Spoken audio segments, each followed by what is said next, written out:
you so much for coming back for another video. And as the title of this video says, I completed my first travel assignment. Yay! Me! I am so excited to tell you guys a little bit about the tips and things that I've learned during my first travel assignment, traveling solo, being on my own, you know, being a girl boss. Yeah. So let's get right into it, shall we?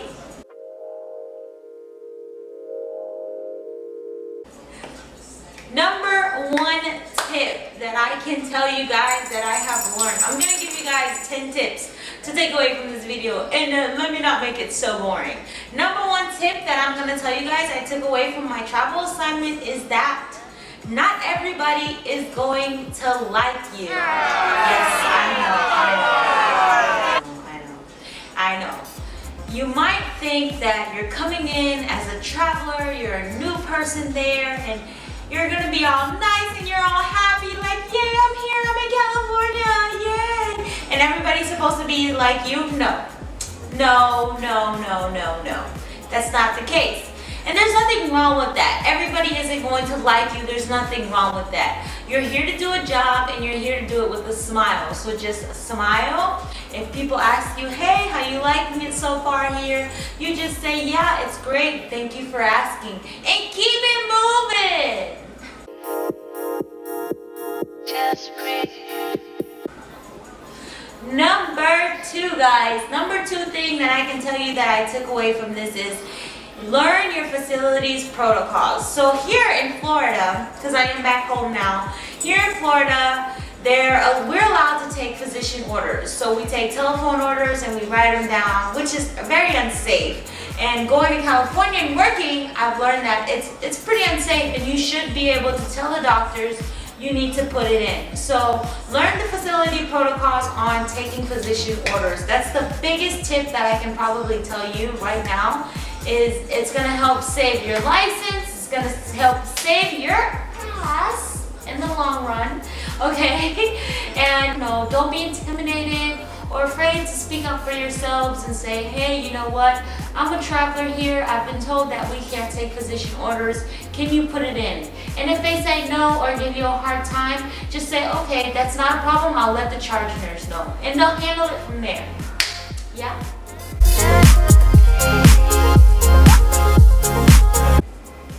Number three tip that I can tell you. So on my first day there, I thought that it would be like a challenge to deal with difficult patients and having to therapeutically talk to patients and calm them down. But as I learned, Ativan is your best friend. Please. So if somebody is being aggressive towards you, or they're just really stressing you out as a nurse, taking away what you need to care for your other patients, just say to the doctor, you know what, this patient is really agitated right now, they're verbally abusive, and they might become physically abusive. So what you want to do is ask, speak up and say, can I get a milligram of Ativan? Or even, because Ativan can do wonders for a very anxious person, or for somebody who is just not happy with their situation in that moment. It can help calm them down. It can help facilitate a better nurse to patient care. Now you can control the situation a little bit more by having something on board to help calm that person down. Yeah, that's just something that I've taken away as an ER nurse. That's a very great tool I can give to all my other new ER nurses out there, is not to be afraid to ask for something. Say to your doctors that you're working with and say, hey doc, you know what, this patient is really agitated, really upset. Can we get something to calm them down? Even if it's not Ativan, just please ask for some medication to help calm your patient down. That's a great tip, right? I know. Just breathe. Okay, so you know, you meet these new nurses in the field, and whatever floor you may work on, The best way to like become friends or get your name known as a new traveler that's there to help them is to bring food. Nurses love food. People love food. Bring coffee, bring cake, bring donuts, bring sandwiches, bring pizza, bring something. It may not be on your first shift, it may not be on your second shift, but throughout your assignment, just kind of here and there, having them take you in as a newcomer and kind of show your appreciation for being there and working as a team member with them, because it doesn't hurt. I mean, you bring something in and everybody says, hey, you know what, Dorothy, that new traveler, she brought some coffee, it's in the break room, and they'll walk by and they'll say, hey, thanks Dorothy, thanks for bringing that coffee in today. The number 5 thing that I can say that I've learned is to be patient with yourself. Be very patient with yourself. You're not going to learn everything in this new environment on the first day. So be patient with yourselves.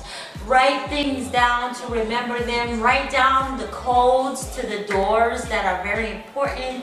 Your med rooms. If you need to know the code to the door, write them down.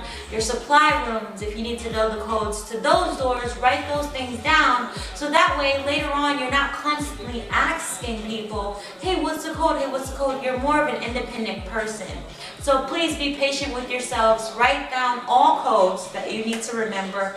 And slowly, you will get to be as efficient as you were from your first hospital. So just be patient with yourself. So the number 6 thing that I can tell you guys is to make friends. Make friends with other people, and try to make friends so that way you're not so lonely all the time. So I went out to California all on my own. As nurses, we work very stressful jobs, especially as an ER nurse, where you're constantly in people's faces that are always asking you for things. So you need an outlet. You need something that can help you de-stress and relax after a long shift. So even after a long work week, you just need something to say, hey, on Saturday, do you want to go out for sushi or go to the mall? Make a friend. Okay, the number 7 thing I could say is, we go into these places and you think you don't need help, right? You think you think that nobody thinks you need help. But don't be afraid to ask for help. That's the biggest thing. That's another big thing I can tell you guys is don't be afraid to ask for help. I mean, if you need the help, you should find somebody and say, hey, I don't know how to use this, or I don't know what to do with this, or how do you guys do this here? It's just safer that way. It protects you in the end, and you can always say that I asked somebody who works here before I did it, and you can document that after yourself. So remember, don't be afraid to ask for help. Hey, I know, you guys hear this a million times, again and again and again. Document everything. Document everything, because if it's not documented, it wasn't done. Isn't that the biggest nursing thing that you hear? If it's not documented, it wasn't done. So please, remember to document everything. I'll give you guys an example. For example, I worked a 2 p.m. to 2 a.m. shift. And there was a patient who came in and they were septic. Septic, I know it's a huge word that everybody freaks out when they hear, but basically a septic patient is somebody who has let an infection go on for too long, and now their body is kind of shutting down in response to this infection. It can be something as minor as a UTI or something as great as pneumonia. I took over for a nurse, and that nurse had documented that the patient was given their first liter of fluids, and in a septic patient they have to have a certain amount of fluids in a certain amount of time, and they also have to have their antibiotics in a certain amount of time. Now this all has to be done within a 3-hour window for most hospitals. The antibiotics had been ordered from noon. I don't know, but when I came on during my shift, they hadn't been given yet, and I gave them by 3 o'clock. So within an hour of my shift, I had given the antibiotics. I documented all of this, And when the charge nurse came to me later on in the week, they said, hey, how come you gave the antibiotics at 3 o'clock when they were ordered at 12 o'clock? And I said, well, you know what? I came in at 2 o'clock. And my notes are all documented there. And if they weren't given at before 2 o'clock, then that doesn't fall on me. And my documentation shows that. So remember, guys, documentation is everything. And this is a big thing because you're a traveler. So if they want to put anything on anybody, they're going to put it on you. So make sure you are documenting like your life depends on it, because it kind of does. It kind of does, guys. So it's very important. Document everything. If you like to meditate prior to your shift.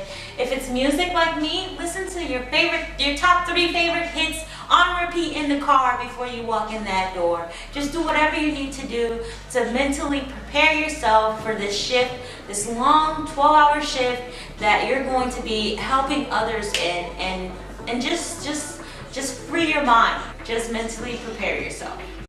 Tonight we'll see and hear firsthand this kind of sound. I was able to go home every night safe and sound with a clean bill of health. And I knew for a fact that other people weren't. So that's the biggest thing that I could take away, that I took away from this assignment and many other assignments that I am sure to come across later on, is that I'm always able to go home with a clean bill of health, a nice bed to lay my head on, a roof over my head, and all the things that many people take for granted on a regular day basis. My job allows me to recognize that. Always have a grateful heart. So until the next video, guys, I love you all so much. You guys already know that.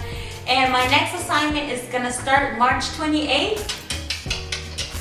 I am leaving again. This little traveling nurse is really becoming a very true traveling nurse. I am so excited for where my next assignment takes me and all the new lessons that I'll be learning. I can't wait to take you guys along this next journey with me. Until the next video, guys.